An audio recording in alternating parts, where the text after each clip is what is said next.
Well, it's June 12th, and what a time to celebrate a historical day in the annals of the history of Nigeria.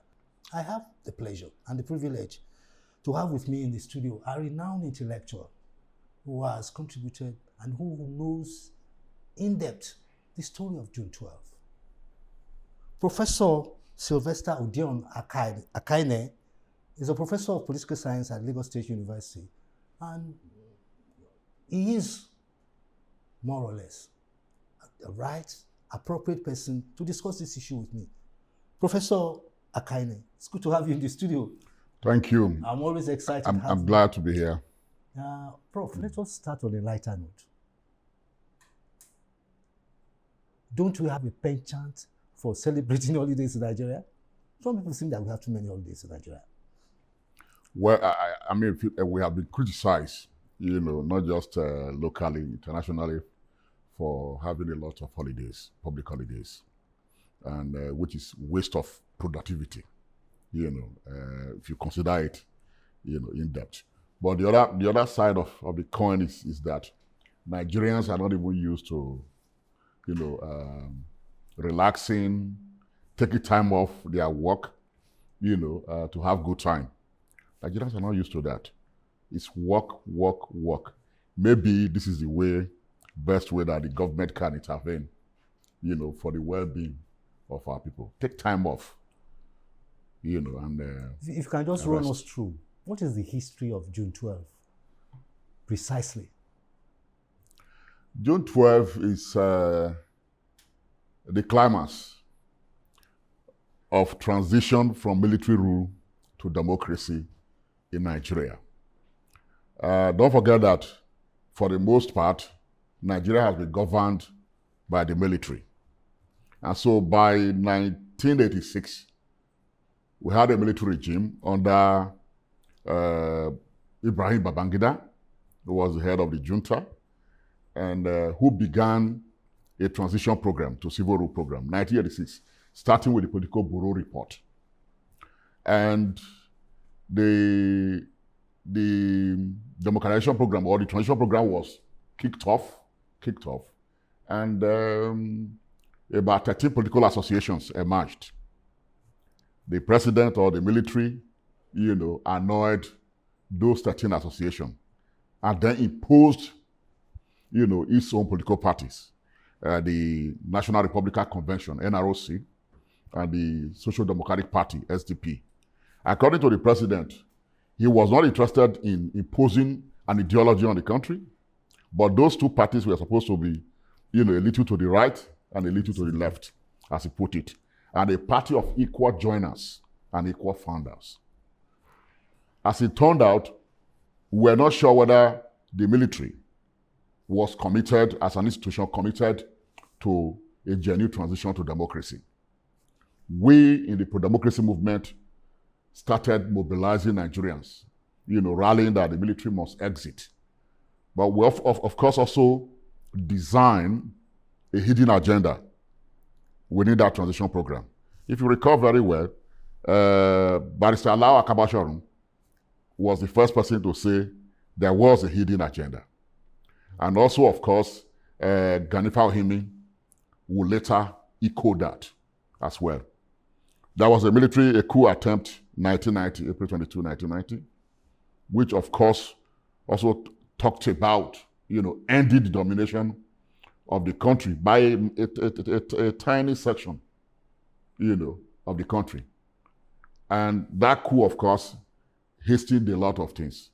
The military regime had to move to Abuja, unplanned and all of that. So, of course, the transition program was still on. The international observers were there. The international community were there to monitor the process, to ensure that Nigeria returned, to democracy. But as we saw in that process, there were many constraints to the smooth running of that transition program, underlining the fact that, or underscoring the doubt that many of us had that the military was not committed to a genuine transition, to democracy.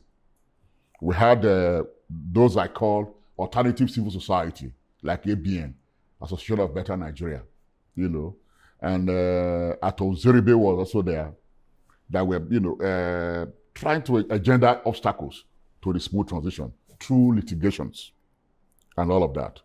But in spite of that, the Nigerian pro-democracy movement was committed to the fact that the military must go, and military rule must end for all time, and Nigeria must return to democracy. Prof, do we have any regrets as regards June 12 itself? And have we done enough to emphasize the degree, democracy, the democratic values in June 12? That is a point I made recently when I reviewed the Nadeko story at the Museum Center. The June 12 incident has actually reconfigured the balance of power in Nigeria. And this is one point that people have not, appreciated.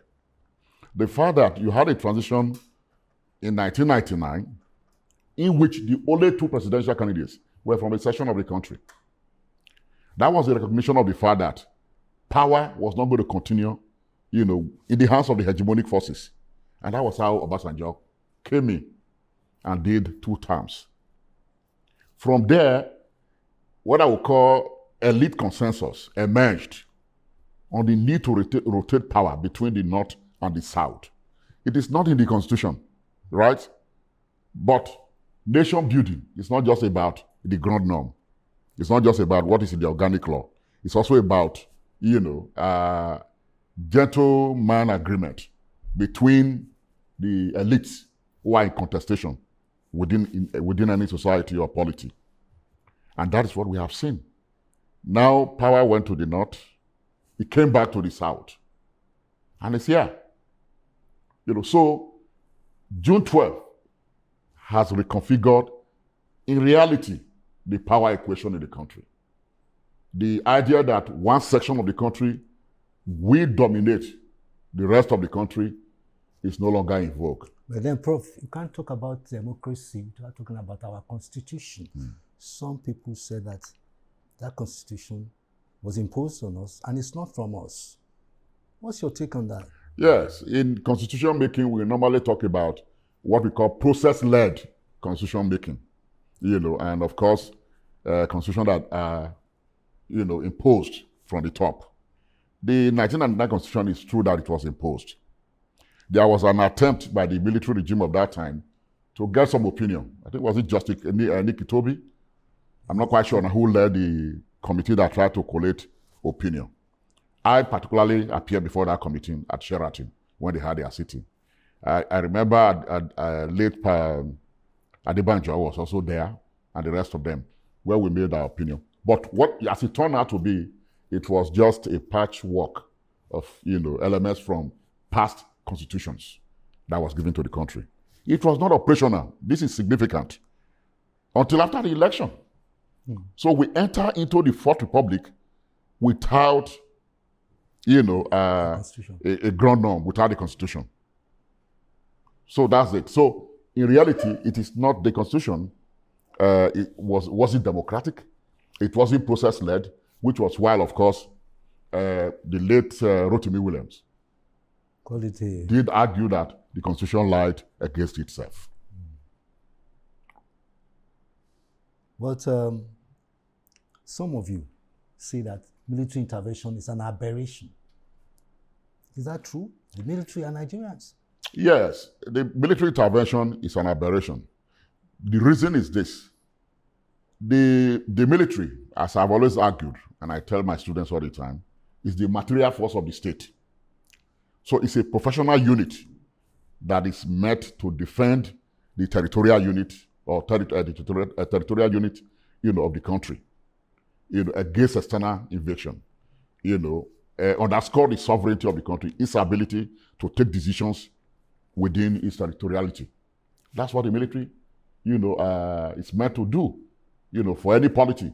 But when they then incourse into governance, so it becomes an aberration. So to that extent, it's an aberration. And the series of regimes that we have had in the country, they have never said otherwise. They have themselves said that military rule is an aberration. Aspect of the interpretation of the January 15 coup says that the coupists were not interested in power.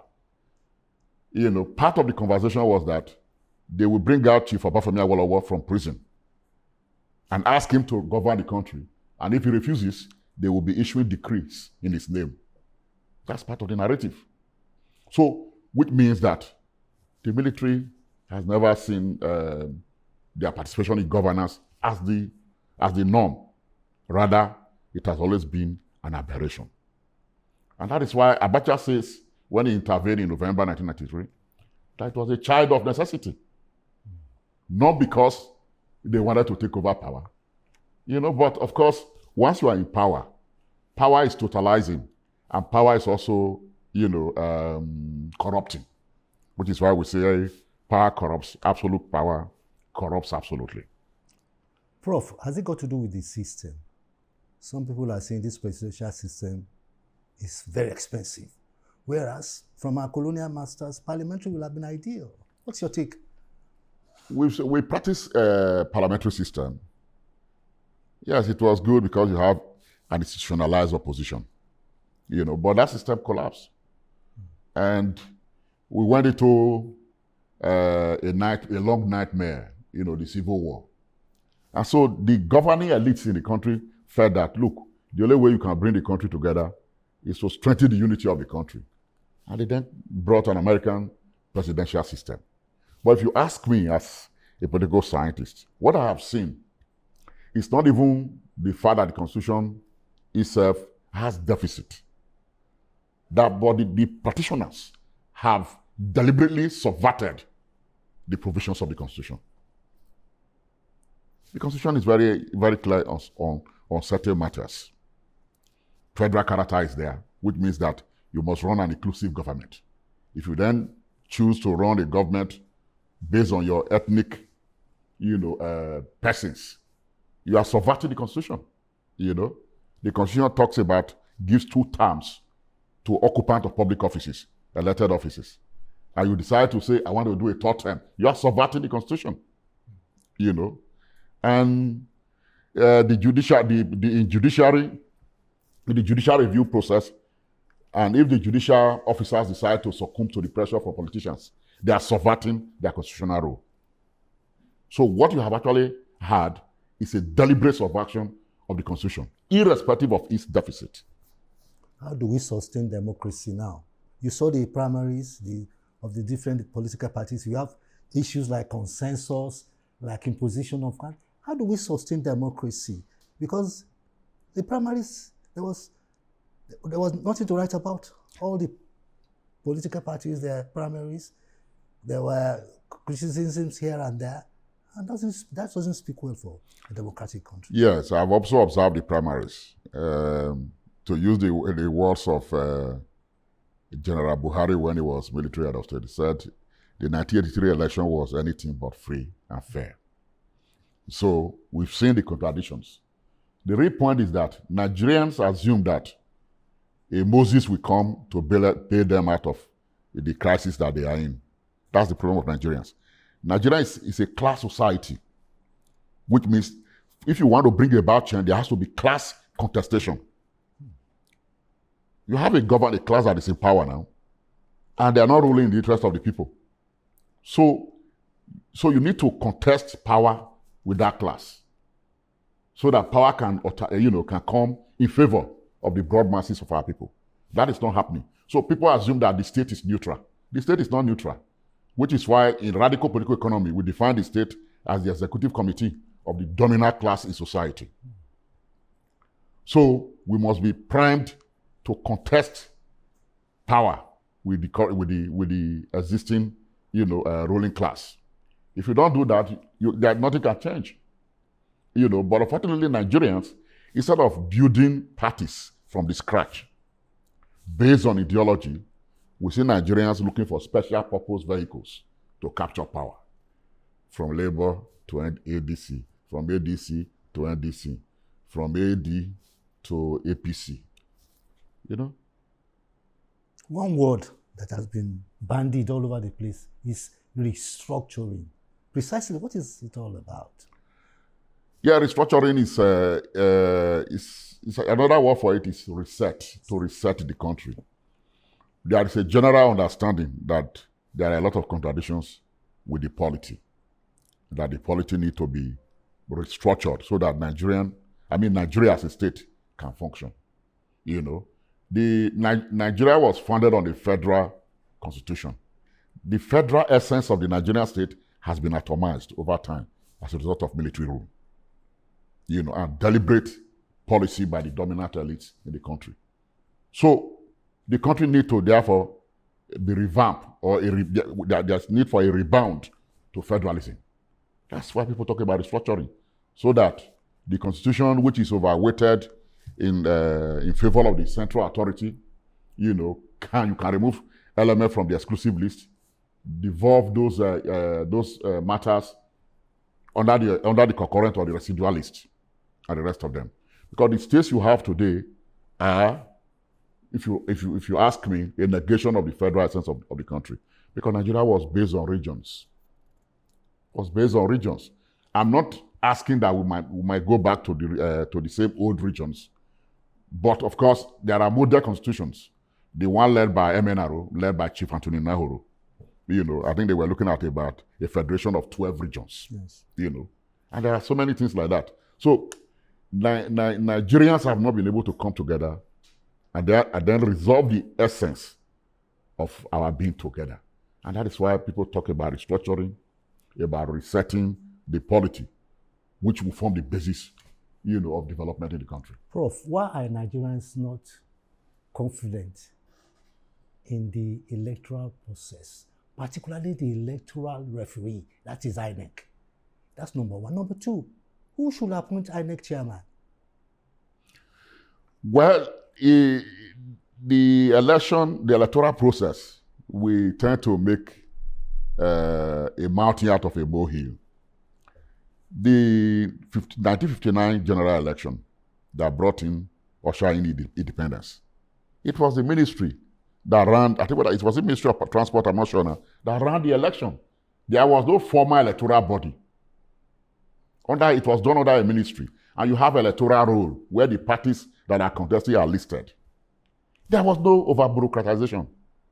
Now we have created a bureaucracy called INEC, and it's supposed to be run by people of integrity because you are acting as an umpire. But what we have seen, because of the control that the presidency or the executive, has over who runs INEC, it has been subjected to the influence of the executive. But in terms of the way forward, the independence of INEC, there are some constitutional amendments, before they have to depend on the executive for their money. I think they are on the first line charge now in terms of their funding. So those changes are coming in. But the waste panel made a lot of recommendations in terms of how, the INEC chairman should be appointed, to allow for fairness in ways that the presidency will not have, overarching power over who runs INEC. But we have not implemented that. But we also, we've seen that where there is a will, some executives have tried to take themselves out of the way of who runs INEC. We saw what Jonathan did. Jonathan brought in, Jega. Jega had credibility at the time Jega was brought in. Nigerians believe in Jega, to run the place. And it was the same Yaradua, who was Jonathan's boss, set up the waste panel. He said the election that brought me to power was not free and fair. And it was full of irregularities. He admitted. And therefore said, I was going to reform the political process. So the point that the real thing is the quality of the elite that we have in the country today. Take your mind back to the First Republic. Take your mind back to the Second Republic. The politician we have today, there's none in terms of quality that can rank with any of those politicians. Look at First Republic, Chief Obafemi Awolowo, the sage. Nnamdi Azikiwe, the Zik of Africa. Ahmadu Bello, Tafawa Balewa, who speaks Queen's English. The tapes are there, you've seen them, or just Michael Okpara, who designed Aba, designed Nwaya, So these were master builders. Then come to the Second Republic. Jakande built Lagos under 4 years. Ask me what has been added to Lagos since 1999. If you know what Jakande did in Lagos. All the housing estates were built under 4 years. The one in off Lekki here, Agbado Ejaye, Agege, name them, Abeson, just name them, Isolo, University, Lagos State University where I work. Wama built them under 4 years. Constructed roads. So the problem is that the quality of the governing elite today is very, very low. Prof, will it not surprise you that all of a sudden the issue of ideology has disappeared from our political space? Yes. Is there a reason for that? And we should be talking about ideology, really. Yes. Historically, ideology has not been pronounced in the formation of political parties in Nigeria. Yes. We may talk about the welfarist content of Action Group of Nigeria, but the others were very conservative, parties. To the extent that when Richard Clark wrote about Nigerian political parties, that work was reviewed by Lucy Mayer, who underscored the point that these parties were not ideologically pronounced. So it's an age-long deficit, but it is time to reinvent, parties based on ideology. Nigerians are very sensitive about their local government, and you see the way politicians are treating that tier of government. Even after the Supreme Court had ruled that they should be financially autonomous. Is there a way to go around this autonomy for the local government system? I must be very frank with you here. In my column in The Guardian, the presidential monologue, I told the president what they did was wrong. Local government ought to be a creation of the federating units, not the central. What the federal government has done is arbitrary. It negates the very essence of the federal system of Nigeria. Because what it has done is to autonomize the 774 local governments that were created arbitrarily by the military. Move around this country. Some local governments don't exist. They exist on paper.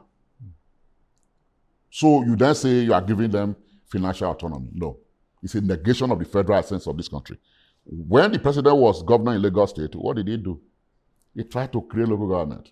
But he ran into a hurdle because you need the National Assembly, to ratify them before they become part of the local government in the country, which is a constitutional aberration. Because the federating units ought to have the power to create the local government areas they require to govern. That's it. Because the federal covenant is between peoples who decide to create a center. So you cannot reify local governments as a third tier of the state. It's an administrative unit of the state, not a tier of the state structure. So it ought to be the exclusive, project of the federating units, as presently constituted the state governments. I can see that the Senate President and indeed the National Assembly, they are passionate about this state creation, creating more states. Prof, what do you think? The creation of state argument is something that we need to look at critically. In the First Republic, there was the need to create more states. The Middle Belt, the Ogoja River State, then from the east, then Midwest. Midwest went through. Others were not created because of the politics. They wanted to undermine the power base of Awolowo in the West. That was politics. But genuinely, there are areas that need autonomy. For instance, Sata Kaduna, that has been at the receiving end of domination, by the Fulanis and the Hausa Fulanis, in that region. They need their own state. They need their state. That's why I said the argument, is something that we look at critically. Those who are oppressed, clearly you can see this, you can see it. They need their own state. You know, it's in the interest of the Southern Kaduna people to have their own state. You know, particularly minorities where there's a convergence of them. They need their own state for self-actualization. You know, but again, having said that, we should not create state for the sake of creating states, because what you do when you do that is to multiply bureaucracy. You see that, Professor, institutions that bring Nigerians together are in danger now. For instance, the National Youth Service Corps, the National Rating Agency, Unity Schools, Federal Character, and so on and so forth. How can we strengthen these institutions while we still talk about unity and patriotism? Well, if you ask me, those integrating institutions like NYSC, you know, the same elite that established them have undermined them. You know, the question about age limit and the rest of them, all of that, when they were introduced, it was going to undermine the NYSC scheme, for example. You know, it was indeed a means of integrating our people, understanding the culture of other areas, you know, other than our own. It was unique, but that has been undermined. And today, the objective conditions are such that revamping them will be quite difficult. Don't forget that the NYSC was supposed to be a paramilitary training, even for the Nigerian youths, which means that every Nigerian youth ought to be able to bear arms. So if there is war in this country, so we already have a reserve army. But the ruling class has removed that from the training because they are afraid that these people can take them out of power. So that's it. So it's undermined already, and I don't know what we can do, but there are other pressing issues that I think we should deal with now. The issue of insecurity. Prof, before we end this interview, we cannot talk about MKO Abiola without talking about reparations. What's your attitude towards reparation, and how should we go about it? Reparation is not something that we can take out of our agenda. We even need it as, even if you like, call it blackmail of the Anglo-Saxons who dominated, who came to colonize us, you know, who enslaved us, and the rest of them. We need it. We need to keep saying it. But the good thing is that beyond MKO Abiola, the Ghanaian, you know, delegation were able to push it at the United Nations.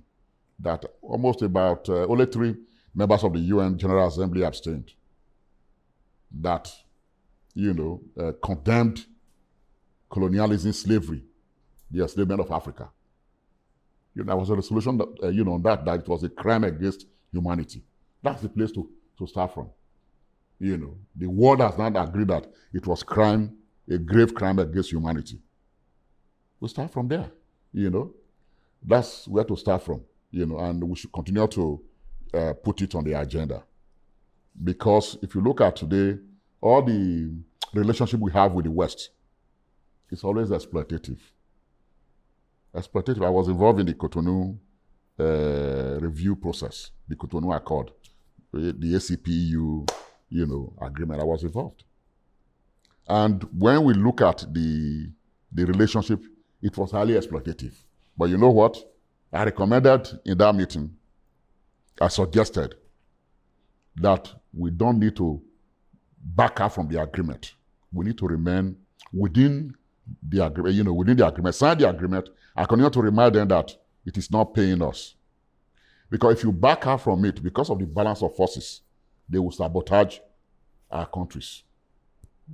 They will sabotage the continent. They still have the military power to engineer coup d'etats, you know, impose sanctions, and a lot of other things. So it's something that we have to, you know, approach diplomatically and also strategically. Finally, Prof, it's been nice talking to you. Finally, on an occasion like this, what will you be telling our politicians? Almost everything now is towards 2027. It's like a do or die affair. Well, I think the problem is that Nigerian politicians, as presently constituted, are not primed for nation building. And I think a day like June 12th, for me, ought to be a day for self-reflection, a day for self-criticism by the politicians to say, where are we getting it right? Where are we getting it wrong? And therefore, prime themselves for remediation. That's what I think we should use today, June 12th, to do. My guest has been Professor Sylvester Odion Akhaine, Professor of Political Science at Lagos State University. Prof, thank you very much. It's been a pleasure. Thank you, sir. All right. Thank you, sir.